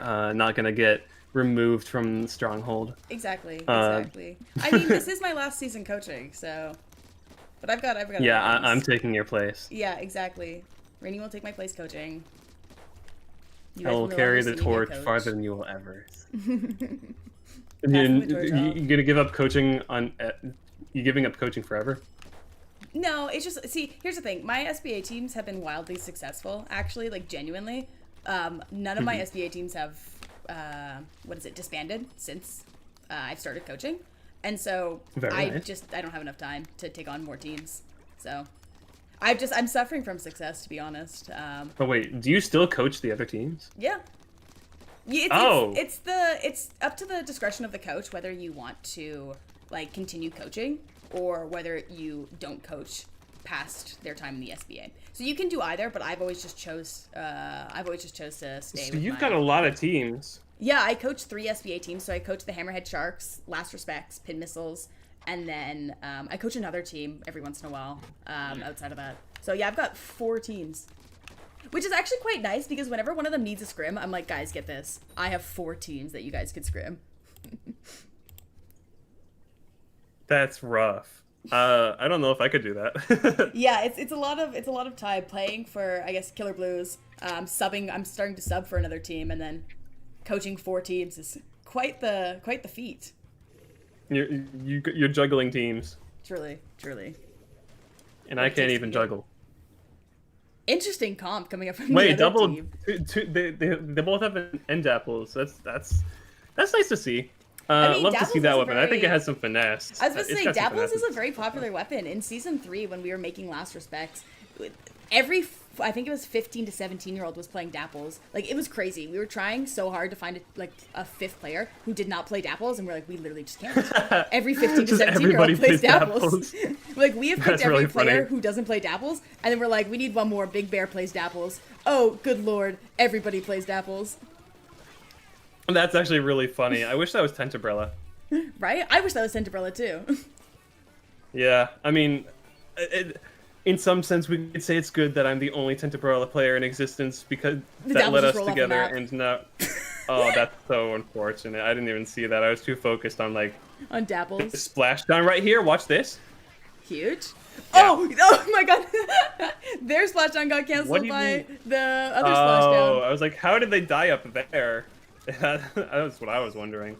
I mean, taking this down. Ooh. We got 3 down going for Pin Missiles. However, no, Max is down, so it's a delayed wipe. But I mean, 70 points on the board. Okay, a good trade, but we got 70 points on the board. 69 points. Nice. I will say that's actually quite the feat because I definitely think that this is one of the hardest Splat Zones maps to actually successfully retake in. It takes quite the coordination. Definitely possible. There are definitely options that you have to retake. And with the double right there, that's one of the options. Just don't die. Okay. But yeah, being able to retake on this map is quite a feat, especially since this is Seed 1 that they're facing, right? Yes, this is Seed 1. I mean, they're doing a really good job. This is one map that we have studied quite a bit. We've had, I think, 2 or 3 VOD reviews on this one because they did a scrim with someone who was telling them to retake in a funny way, and I was like, good lord, please don't do that ever again. And so we've had extensive conversations about how to retake on this map and just most maps in general, but this was one that we sat down and studied because it's a bit of a niche scenario or a different case compared to other maps. Mind if I ask how that person was telling them to retake? On islands. Everybody on islands. And I was like, good heavens. Oh, everybody on islands? Oh no. I was like, no. Someone drop right. Everybody else go left. Farm your special. You have lots of time and spawn. Don't worry. Oh, gotta get that person. Oh. Nice. Okay, but that's fine. Them going 2 down is really nice. I mean, we're in a 3v2. If they can get a splashdown in cap zone right here, that'd be nice. Yeah, splashdown. Watch this. Yeah. Nice. Oh, they don't know the jump. They don't know the jump. Oh. I know the splashdown mindset. I don't play a splashdown weapon. I wish. Oh, but Gal gets behind. He gets the... Oh, no. We're 2 down. Oh, and here comes their splashdown to cap the zone. Yeah, it's unfortunate, but like they do have more time on the board right now, more time to get in, and like they still have an entire 2 minutes to find the lead, and so it's like not impossible. It's definitely winnable. It's not even like far-fetched to think that they can win this, I think. No, and like I said to them, I'm like, just keep your, keep your cool, play calm, play to, get back in. And I mean, we have one going down here, but we're in a 3v2 situation, and we gotta go at this point. I mean, nice kill though. Like if that Nautilus could have found that gal a bit earlier, that would have been huge. But it's looking kind of rough. Yeah, unfortunate. But I don't know. Like still a good game, still well played. Being able to find those retakes and then the splashdowns in zone, we're able to get quite a few picks, and that's really nice. Just being able to like coordinate with that splashdown a little bit more, capitalize off of it, get in with them, and pick off those last people around the splashdown. Like I think that's really one thing that could have swayed, like, turned the tables in the entire game. And I think that like one thing that Pinnacles needs to do is they need to either confirm that knockout right away, because they are really good at getting that opening push and like getting 1 to 2 down, right, and capitalizing off of that. But the retake just seems to struggle in that they get a bit nervous or maybe a bit anxious. Not anxious, but like, what's the word I'm looking for? They're not patient enough to wait for their teammates, and so they go in by themselves into a stagger. And then they never recover from that. And so it's really hard for them to get back in. So I think that if they are just able to keep a good hold, then they don't even have to worry about getting back in because, well, why would they? They've already won the game. Yeah. You don't need to worry about retake if you knock them out. Exactly. That's what I'm saying. Like, just win the game. Whenever I coach a team, whenever I coach players, they always ask like, oh, like, how do I retake in this position? Oh, like, what's a good option for me on this weapon? When I'm here, I'm just like, just win. Exactly. Like, I have no other advice other than, simply win. Bro, like, I don't think it's that hard. No. It's all in your head, man. Exactly. It's just a mindset. Like, if you're just not on that mindset, the right mindset, then you're just not gonna win. I feel like there's not much else I can say. But yeah, that's one thing that I noticed about this team. Something that also I don't really see it as much in Last Respects. But I mean, Shark is watching the chat right now. It's something that's very present in Hammerhead Sharks as well. Just wanting to go in and like, it's like I need to stop this push now. I need to win now.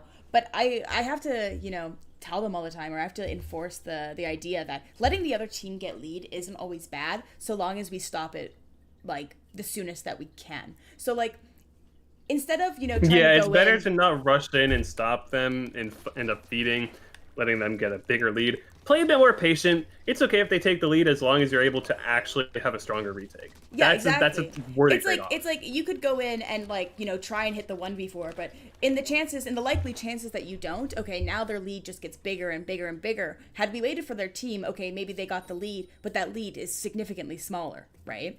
So it's about like, it's about thinking about it in the longer run rather than like what's right now. Yeah, it is a bit of a mind trap thinking of like the now, because you're experiencing the now, you're not experiencing the later. So if just like, it's scary seeing those points tick down. You got to stop them now, right? It's now or never. That is the song in Splatoon. So like, why would Splatoon lie to me? Yeah, why? And so I get it, but like patience is such a valuable skill. Not just in Splatoon, in real life. If you're not a patient person, I do not like you. Where did that come from? Good lord. The dapples or yeah, I didn't even see that dapples come out of there. Holy. Oh. Yeah, I mean, sharking dapples, you hate to see it, but the dapples, like, oh my god, oh. But unfortunately, they're not in the line of objective, and they're able to find that early checkpoint. That's unfortunate, but almost very close, broken the ankles of that gal. Love to see it when the gal's ankles are broken, because I hate that weapon. But come on, oh, that pick is nice. That pick is nice. It's splashdown. Yes. Huge nice. Triple from Max. Come on, wow. Go. W key. Nice. Nice okay. Squad. Huge. I mean, good delayed wipe. Now we can get, create space. Cloak is going in, helping, to try and clear that area for the team to push with the Rainmaker. Maybe a bit too early. Probably should have cleared that a bit earlier before rushing in the Rainmaker. Patience. But patience, like we've been saying this entire time. Patience. Oh, good heavens. Oh, the dapples. Watch the slider. I thought they were gonna. I thought they were gonna panic. I thought they were Slider. gonna too. I think if I was a Dapples player, I probably would have slidered, but I was never a good Dapples player, so don't take my advice on that. Yeah, neither was I. But like, I do agree with this Foro Pros plan right here. Getting map control is definitely something that your team definitely needs right now. There's a lot. Good. There's a lot of. Ooh, there's a lot of pink on this map. If we can just get some aqua colors there, that would be absolutely lovely. Able to get to the other side, to the other team's platform, but not quite able to find the dunk. A bit ambitious, but sometimes you need this kind of plays. Yeah, exactly. I mean, here we go. There's 2 down. This is closer to the check now. I mean, if we're able to push up here, help fill that out, get some paint, make sure our decaf can get in. Nice. Okay. Oh, nice. Oh, that trade's honestly kind of worth it. Like, sure, they kind of lose their missiles, but oof, not quite able to find it up to the platform, and that's a wipeout. I definitely see what they're going for. They have the right idea. They get those picks and they move forward. That is definitely the right idea. Just a little bit more cleanup would do them so much justice right now. I mean, we see Cloak going on that flank from the other perspective. Hopefully able to get this. I mean, the Rainmaker's backing up. This is huge. This is actually huge. Hell yeah. Oh my god, Dapple does. If they just had a little bit more range, it would have been a much cleaner fight right there. But getting the pick anyway, and I thought they were going to get a bit antsy and pick up the Rainmaker instantly. What? I love Reef Slider, don't you? I mean, Cloak is doing a really good job of staying alive. Oh my gosh. Holy, they have some tent in them. They have some Tentebrella in them. I see it. Maybe they should switch weapons to Tentebrella. Yeah, but yeah, definitely good mechanics right there. Good survivability. This is such an interesting match right now because sure, the other team got an early checkpoint and they have a little bit more of a lead. Unfortunately, Reef Slider spot, but like they don't really have much of a lead. Ugh. And like, despite the fact that Pin Missiles keeps going, like getting wiped out, the other team is just not able to find that strong of a lead. All it takes is one checkpoint break and a few steps forward, and Pin Missiles can take the lead. Yeah. I mean, but we're seeing 3 go down here for Pin Missiles. I mean, the Rainmaker's still all the way back. I think they're gonna do it. They're gonna do it. We were just talking about it earlier. The funny Rainmaker spot. Oh no, they're not. Never mind. No, they're not. They're going forward. Nope. I saw them going back there. I thought that we were gonna see the funny Rainmaker. But 3 go down. This is it. This could be their push. It could be. Once again, just a little bit better cleanup. Not getting too antsy and falling into a shark, but like on that Reef Slider, I like that Reef Slider. Not able to find the pick. That is a checkpoint break. 3 go down, and they have a bubble on the check. Just the gal. This is huge for them. That gal, Splash Wall is doing them so much right there. And Cloak gets 2, and here comes the lead. And that's the lead. Nice. 3 from Cloak. That's a triple. Just the one behind. Just the one behind. Rainmaker. Come on, they can get the knockout right here. And there it is. Huge knockout. Huge knockout. Oh, that was great. I'm framing that game on my wall. Yeah, like I said, I mean, we saw it as soon as we mentioned. I mean, they used their specials. They were patient with it. They moved as a team. It's almost like teamwork works in this game. Dude, they definitely took a minute in between games to watch a little bit of Wonder Pets. Because what's going to work? Teamwork. Yeah! I love Wonder Pets. I used to watch it a lot when I was younger, but I have not in some time. Well, I mean, it is a little kid show. Sure. I mean, I was a little kid once. Dude, me too. We're twinning right now. That's crazy. Dang, I can't believe we share that. Yeah, and dude, I honestly, if I'm being for real with you, I was born at a young age. Oh my god, me too. Oh my goodness. Wow. What? Whoa. Chat? What is going on? I've never. This is why you're, the Yaga to my Akira. Akira, if you're still in chat, I don't know if you're in the SBA chat or if you're in this chat, but like, is this true? Is this what it's like with Yaga? Actually, Akira recently lost their Yaga. Yaga left. Yeah, because Yaga left. Yeah. It's really tragic. I'm like, how can we be Yagaless? How can you be Yagaless? You know? I don't. I That's so have sad. like a memorial of Yaga in my room. I Yeah. light candles for it every day. It's like I shed a single tear every time I think about it. I'm just like, man, I was Yagaless. I had no Yaga to my Akira, and then now it's the opposite, you know. I shred a tear just like my tent gets shredded And like against Viper. my favorite Splatoon coupling, except for with the exception of Arashi and Chara, you know. Who's the rush? I think you mean Blue Or, Prochara. oh yeah, my bad. Yeah, Blue Pro. Actually, I found out about Prochara because of Blue Prochara, or not Blue Prochara. Really? Red. Yeah, that's how I knew. That's how I learned about Prochara was Blue Prochara. That's what? That's kind of crazy. I saw the meme on like what was it, Splatoon Reddit, and was like, who is Reddit? this guy? We got a And then, Reddit yeah. user over here. Sorry, I wanted to go. I loved looking at like Saltoon. It was like one of my favorite things. Yeah, it's funny. Like, there's some funny stuff there every once in a while.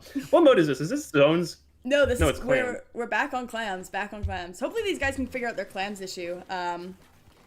For this map at least. I mean, both teams are running the same comp, so we're seeing the exact same thing. I think earlier, maybe it's a zone specific thing that they're running Expo for, but we don't see the Expo out here. Yeah, I honestly gotta give props to this Dapple Duelie. It's like running face first, maybe not the optimal play, but like in opening, they keep up that aggression, and I just get a little bit scared on Tenebrella moving too far forward. That's something like Yeah. I gotta get better at. I gotta keep up the pressure, not move back and give up space. Yeah, so, as I like, say, you the gotta play Dapple's with doing the that. you gotta play with the blues. That's like one thing that we're very forward on is our very aggressive openings. And that's the one thing that I really harp with these guys is getting a good opening is like Ooh. can be make it or break it, you know, getting a good first Yeah. position. It is like the most important part of the game. Actually, there's two most important parts of the game: the beginning and the end. True. That is If you don't have a true. good beginning, you're much less likely to have a good end. But still a chance. That is And neither nice. team, it's been a minute into the game. Neither team has really been able to break through mid. Two going down on the green team. I do not know what the green team's name is. Tidebreakers. Tidebreakers. Okay. But like finally able to make it into their basket, but like not quite able to hold that space. They're getting that trade Oh. is fine if they didn't get white. Oh wait, but that's a score. Not a great score. I mean, the other team is now they already have a lot of clams. So with this amount of clams on the on the board, they also have a pity, which means that technically speaking, right now with the two balls and the pity, they have 40 points. So they got to make sure that they stop this push right away because we don't want the other team. Well, in my opinion, they don't want the other team getting 40 points on the board. I don't know what you mean. 40 points on the board for the other team would be optimal, I You know, think. you're right. You're so right. Oh wait, but that trade's huge. Like what I was thinking is like, sure that score's not great, but like it can be kind of hard to push through the ramp and into the basket on this map. And if they're able to just like keep their cool and keep their numbers up, like that, honestly, that one score could be all they need to win. I've seen it before on this map. It can be quite stally. Oh, but that clam, nice clam passes. You don't see that too much. No, that's one thing. with new players. Actually, I got brought from Akira over to this team was very much the idea of you guys do not need a ball to push in. We just need enough to make a ball, right? So Dillo has 6, and I'm like, guys, we don't need the ball. We just need at least 8 clams in our hands, right? And all. Did you Rippers. have them watch Akira's Clam Blitz video? I did not because I myself have not watched it. What? Akira, you hearing this, Akira? Akira knows this fact. I don't. Like, why are you still with these guys, Akira? Because we're funny. Your prodigy just We're funny. We're isn't. adorable. But this is a really good push. This is an amazing starting push. I mean, 14 is going to Yeah. be very hard for their team to come back from. So Apologies for getting distracted. now this team is this game is just about not even getting enough to score to win, but stalling. I love Splatoon. Yeah. And like this is a good enough push where they don't even need to be that worried if the other team is able to find a clam in the basket, because like 14 is rough to get to. Like honestly, 3 going down, suboptimal, I will say, but not the end of the day. They need to get it all the way down to 14 and then some to But with find the the amount lead. of clams they have And on the board, this is not looking good for pin missiles. Never mind, they get the wipeout. No, but that is a quad. Yeah. Or that is a wipeout. Yeah. I was saying like they got 2 down. Like while that power clam is coming in, it's coming in a bit too hot to handle for the other team. Throw those clams, I guess. Maybe really they're a wanted to bit pick up too the focused clams. on throwing the clams. Yeah, Dapples, instead of oof. I mean, Uh-oh. again, like they had that bubble out, and I was gonna say if they can find that Dapples, that's gonna be huge. Oh, But with this Reef Slider coming out, but the that's Dapples rough. gets That's a 4. rough position to be in. But again, they only have 8 clams right now. Like this is not like that. Oh, and that Phil not good getting 2. for- Phil not getting 3. Oh, that damn. huge triple from the decav. Yeah, Decav, I really wish you weren't in the game because of stuff like that.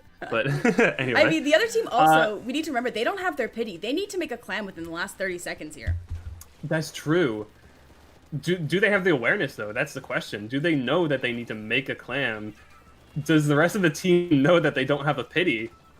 Like, these are questions that need to be asked because they still don't have a clam. And, well, this could be a push right here.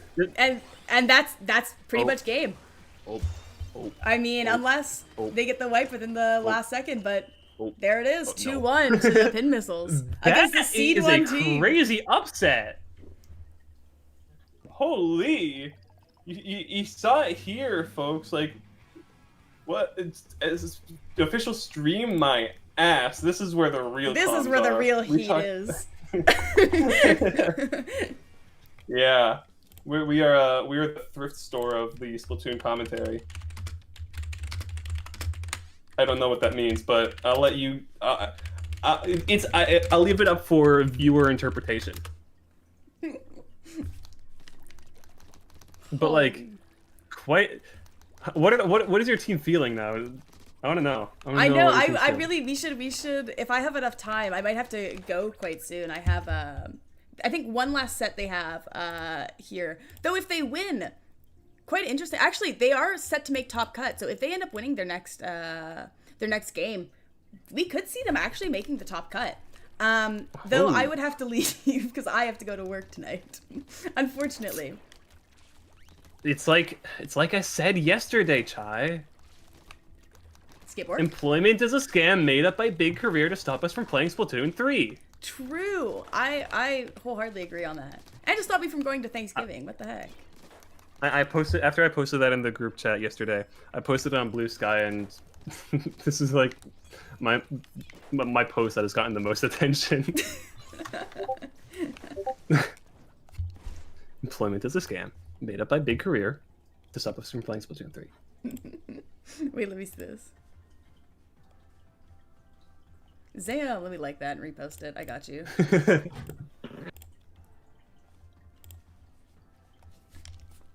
But yeah, if they end up, I mean, they could end up making top cut, and unfortunately, I would have to go. Though, perhaps I get someone to continue the stream without me. We'll see. Actually, I could probably stop it from my phone and just get someone else in the call.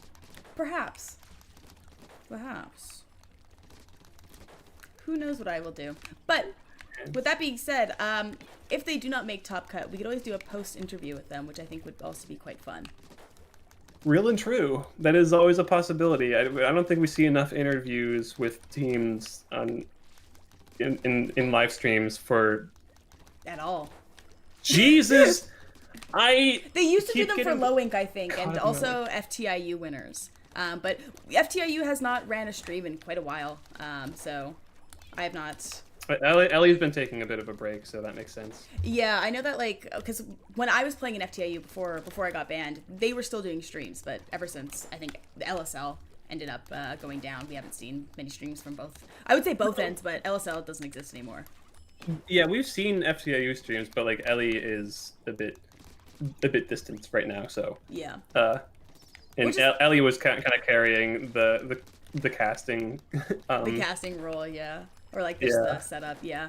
But yeah, quite funny actually. LSL, the last iteration of it, I was banned from. I was so mad.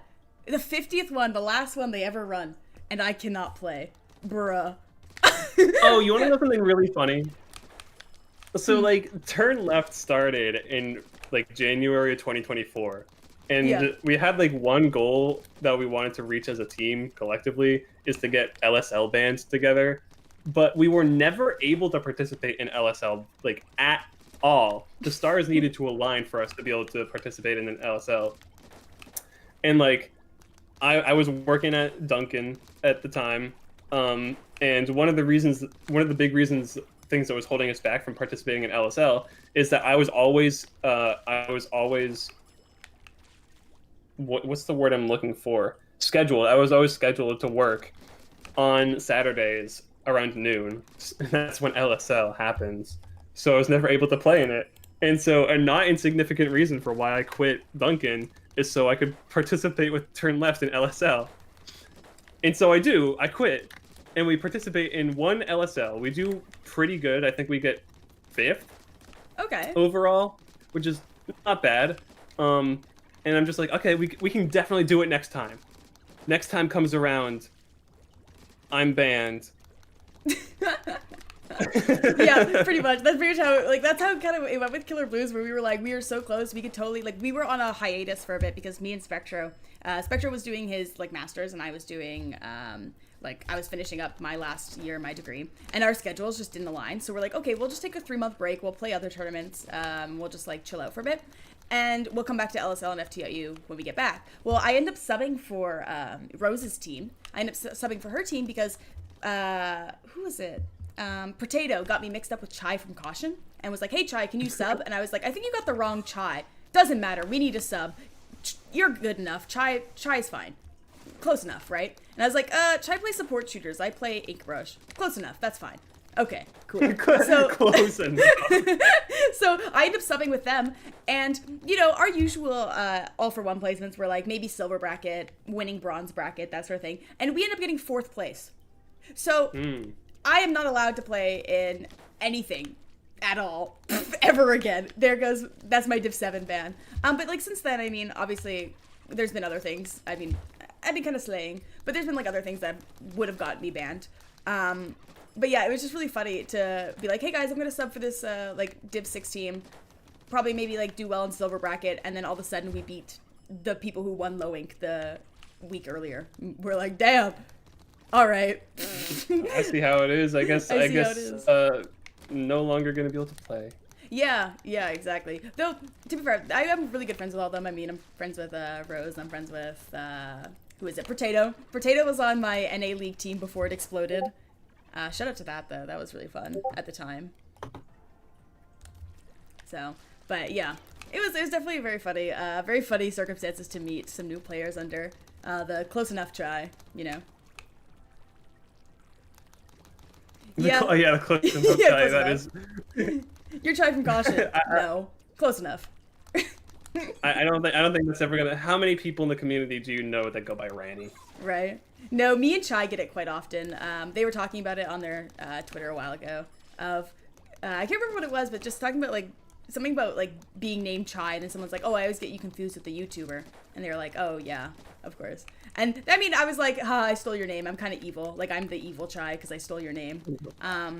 But they were like, "Oh no, I mean it's funny. I mean you're bringing good. You're the YouTuber Chai, so you bring good aura to our name."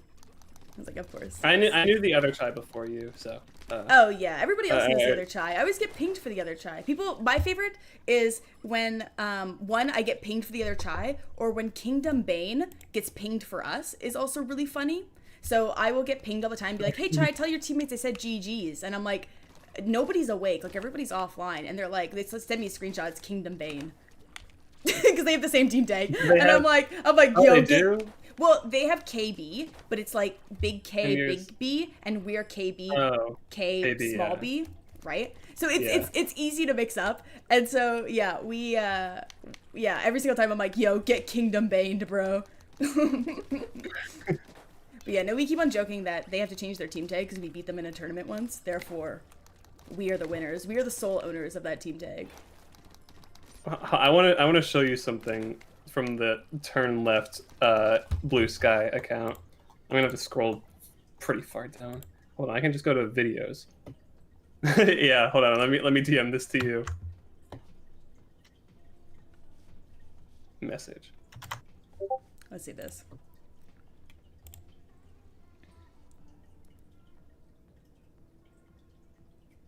Oh.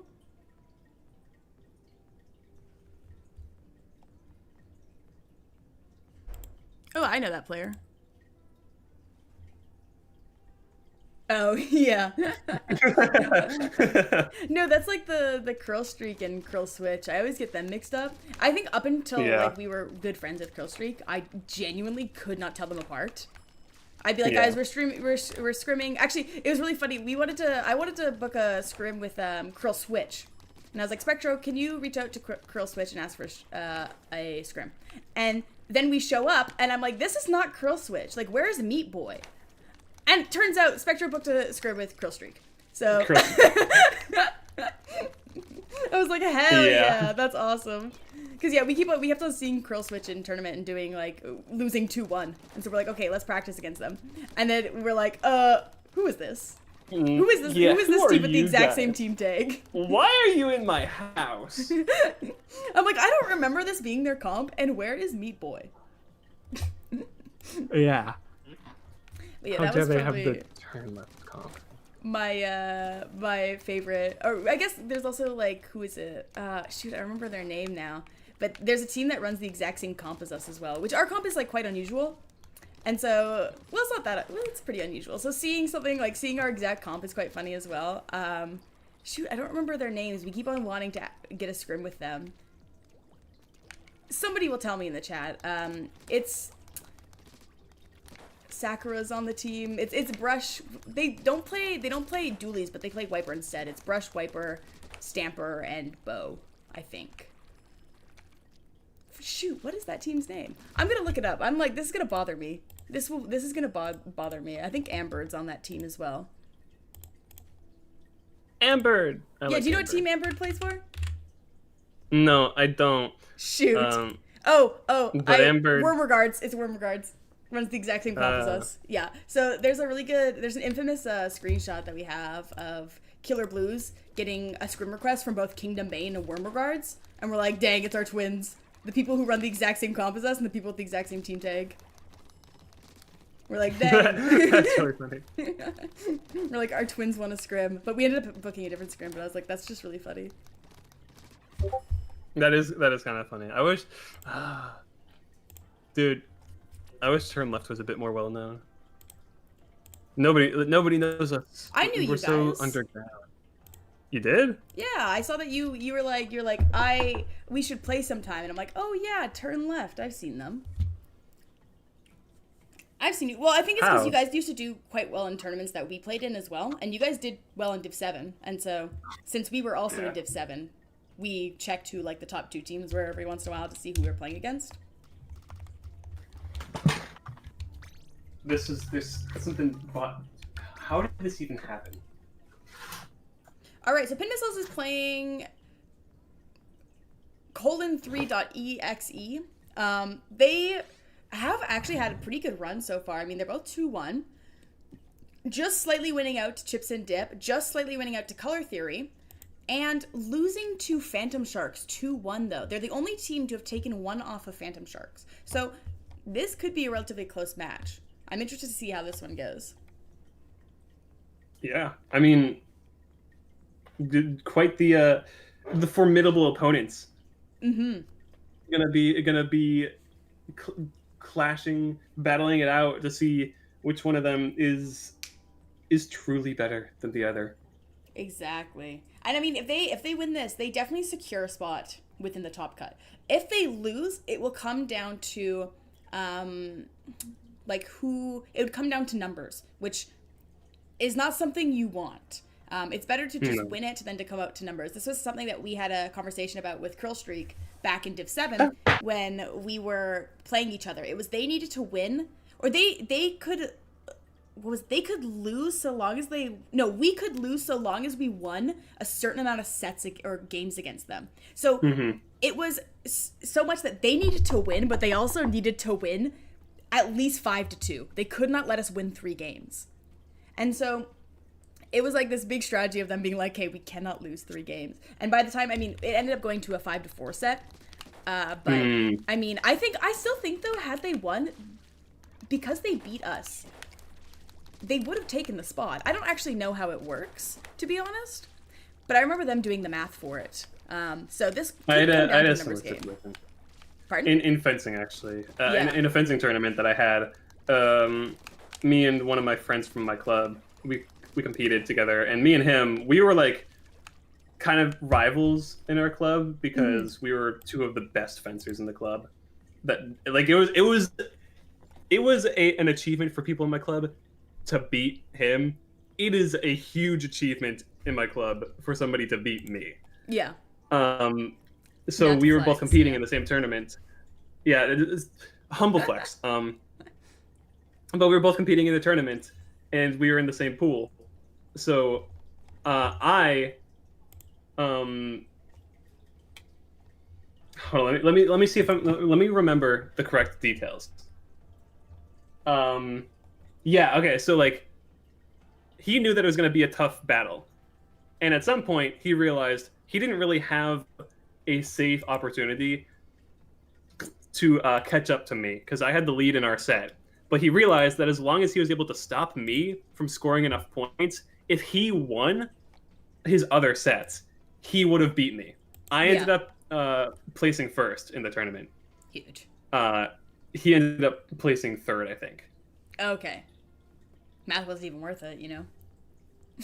Yeah, but like, unfortunately, he lost a few too many points in the following bouts in bracket.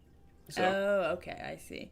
Yeah, I was Mhm. gonna say we used to do that in hockey as well. Where like, it was funny. We used to do this thing where we would have to Canadians and this their team. hockey. Yeah, right. This, this team would have to like win against another team to go for us to make playoffs. And so, or it wasn't playoffs. It was like a tournament. I can't remember what it was. But we had to. This other team had to win. And so what we ended up doing was we would go and we would watch their games. So our entire Mhm. team would book a full Greyhound bus to go watch another team that we don't even like play because we were like, they need to win. We need to watch them win. We need to cheer them on and say that they can do it. It was so funny. So yeah, That's they kind of would get funny. like That is funny. yeah, they'd get like a whole group of like 20 some girls and coaches. Like it was a full event. Like it was coaches, it was all of us. We're all wearing our little tracksuits, our little like actually I don't even think we were wearing tracksuits. We'd wear like our dress clothes because we had to like dress all fancy. This was club hockey. And so we'd wear like all of our dress clothes and we'd go like sit there and watch other teams play because we're like, we need you to win. You need to win. We couldn't win because we're dumb and we had a bad game. We need you to win.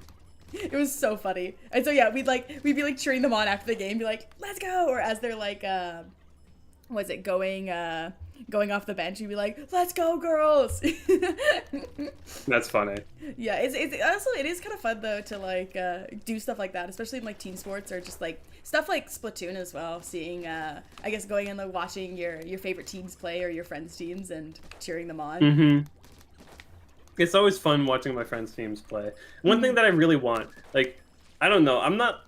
While I do want to be like a top Splatoon player, it's not something that I'm super. My heart is like super set on. I don't know if I have the commitment for that.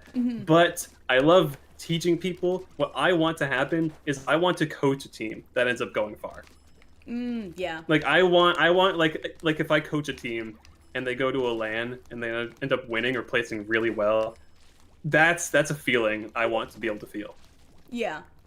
Well, I think that my whole outlook, I always I was like, I want to be the best Splatoon player. I want to play top level. I want to do this. I think as I've gotten older, or not older, but like just stayed in the community a bit more, I found that I am more. I think especially with Killer Blues and our kind of dookie schedule every once in a while, is like I'm just more now in it just to have fun. Like I do Yeah. I do like playing like higher levels and like doing pickups every once in a while. But then again, like I really do like Killer Blues, and Killer Blues is very much a friends first, team second type of team.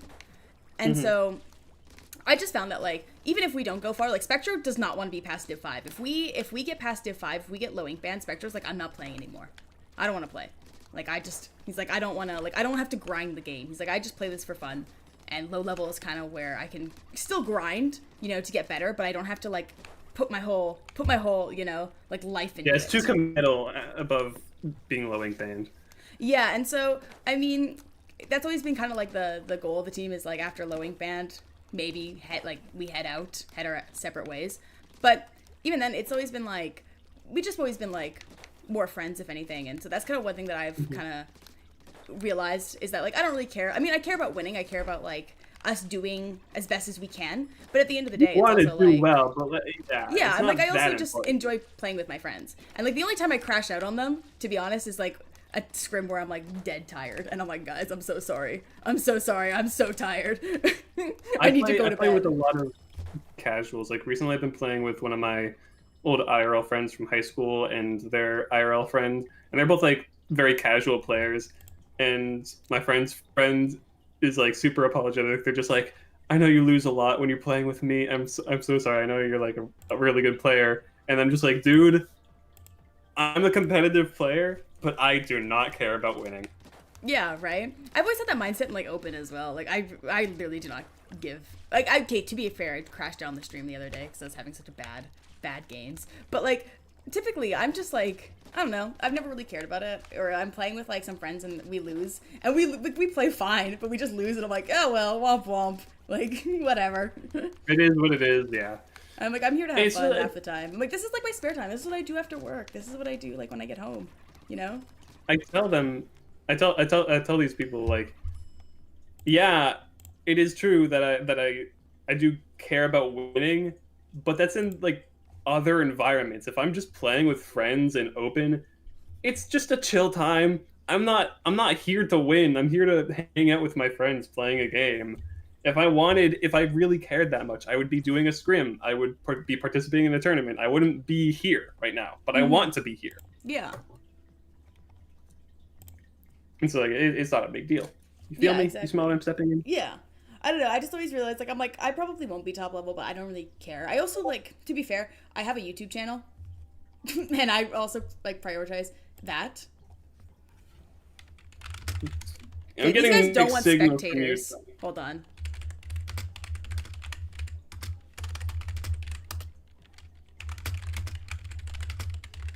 Okay, they said that they don't want spectators. They're being kind of mega lame. Well, Oh. they know that I'm just casting, right?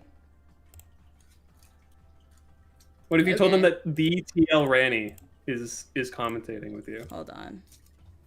I got permission from Fisk. Deadass. No, my phone.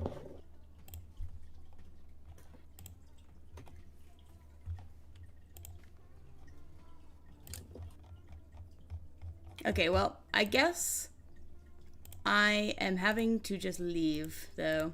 So, Oh. that's unfortunate. I mean, at least you were able to end like streaming your team's run with them getting a crazy upset. True.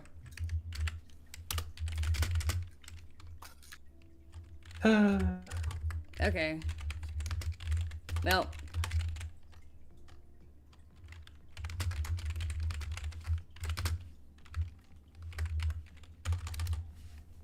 Okay, well, these guys are lame. I will say it. I literally do not care.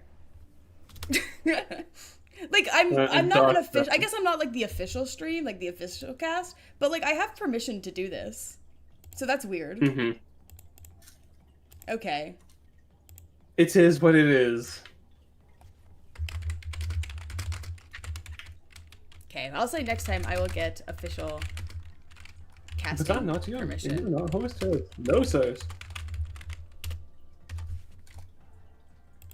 Chai, you strike me as the type of person who likes Battle Block Theater. I don't know what that is. I only play one game, it's Splatoon. I literally have no attention span for any other game. Yeah, it's pretty much like people know me for being like playing a lot of Splatoon. They're just like, oh, you're like a gamer. I'm just like, no, I play Splatoon. I don't really play any other games. Maybe like the Steven Universe games every once in a while, but it's pretty much just Splatoon. Okay, hold on. I said I just won't push it. Okay. Well, I guess that'll be the end of the stream. I'll interview them afterwards if they end up losing this set. But thanks for watching. That's about it. Thank you for watching my team. My lovely, lovely little team. They will be finishing their last set, but after this, if they end up losing, or actually they might get some time in between the top cut if they do end up making top cut, and I can, interview them. But yeah, thanks for watching. You could find my socials at Chai Splatoon. Obviously, you're watching my YouTube channel, so on my YouTube channel at Chai Splatoon, or on my Blue Sky at Chai Splatoon, where I post ship posts all the time. Randy, you got anything you wanna promote? Yeah, I also make YouTube videos. I make very cool. Yeah, Steven Universe mentioned. I make very cool Splatoon, mostly Splatoon. So, every once in a while, there's another game in there. But yeah, I make Splatoon variety content over at TLRanny on YouTube. That is also my handle on pretty much every other social media. You can find me at TLRanny. But yeah, primarily YouTube Splatoon content. If you want to watch, recently I had a video where I did a tier list ranking all the Brellas in the game. If you want to go watch that, very fun video. There's also a little bit of a spoiler, but like my next video is going to be a little challenge, and at the end of the video, I may or may not nominate Chai to do it as well. Oh, who knows? I don't post very often, so. But yeah, no. But yeah, well, I'm gonna force you to post that one. Yeah, maybe we'll see. We'll see. I know that my next video I will be talking about coaching in the SBA. It's one of the few scripted videos I'll be doing, talking about coaching the 3 teams as I exit coaching for pretty much good, unless one of these teams end up disbanding one of these days. But yeah, I think that's pretty much it. I will be working on other stuff within the SBA, so I'm not done with them just yet. But this will be the last team I ever coach in terms of the SBA. So. Good to them. Good way to wrap it up. I mean, the Seed 8 team not getting last place, we love to see it. I think that's huge for them. Huge win.